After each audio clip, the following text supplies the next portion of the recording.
Hello hello दोस्तों, PM Bhojpuri लोकगीत में आप लोग का स्वागत है। आज आप लोग के लिए एक प्यारा से मज़ेदार चुटकुला नाच गीत लेके आई हूँ, तो आप लोग ज़रूर सुनिएगा।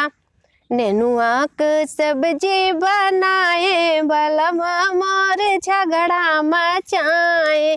नेनुआ क सब्जी बनाए बलम मोर झगड़ा मचाए। पहिला झगड़वा दुअरवा मचाए। पहिला झगड़वा दुअरवा मचाए। गौआ के लोग जुटाए बलम मोर झगड़ा मचाए। गौआ के लोग जुटाए बलम मोर झगड़ा मचाए। नेनुआ क सब्जी बनाए बलम मोर झगड़ा मचाए। नेनुआ क सब्जी बनाए बलम मोर झगड़ा मचाए। दूसरा झगड़वा आंगनवा मचाए। दूसरा झगड़वा आंगनवा मचाए।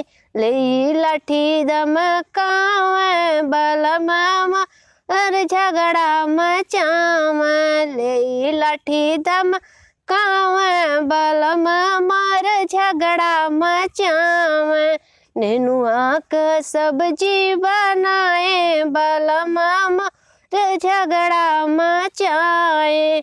नेनुआ क सब्जी बनाए बलम मोर झगड़ा मचाए। तीसरा झगड़वा वो बगिया मचाए।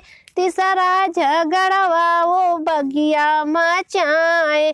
बैठी के मुहवा फुलाए बलम मोर झगड़ा मचाए।